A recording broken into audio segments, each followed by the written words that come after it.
हारल बानी देखा तानी के दवाई देई, इश्क में हारल बानी देखा तानी के दवाई देई। अब बहुत रानी कटहरा में जाके बदल जानी है करे जा, हम तो के उठा के ले जाई देखा तानी हमरे खिलाफ थाना में के गवाही देई।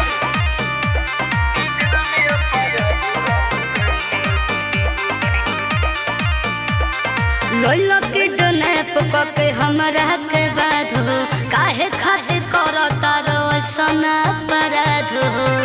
कहो ऐसन काहे करता?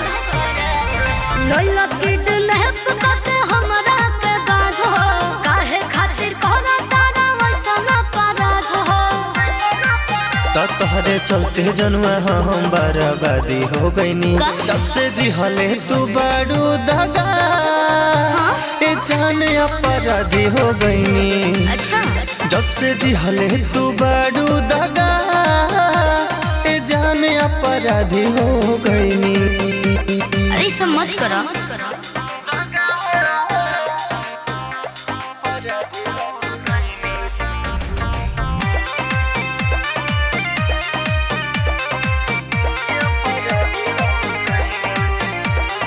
मार काट कोइल हमर काम बाटे, नौमा में का चर्चा सरे हम बाटे। अच्छा तो सुनो, अरे छोड़ दो ना बाबू हथियार के, लाज रखो ना अपन न भरवा के।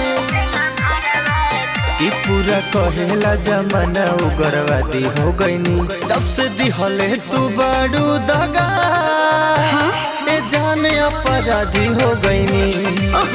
जब से दिहले तू बारू दगा जान अपराधी हो गईनी। तेरी बेवफाई का इल्जाम क्या दे, तेरी बेवफाई का इल्जाम क्या दे। हम तो खुद ही अपना कातिल बन गए, प्यार में हारे तो दुनिया से लड़ गए। करे जा तुझसे हारे तो गुंडा बन गए। हमारा पछोली ना तोर तो ना मारे के तनु तू कहबे बाबू सोना रे।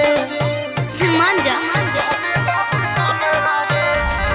बात मानो जैसा वरिया हो, छोड़ दो ना कोई रंग दरिया हो।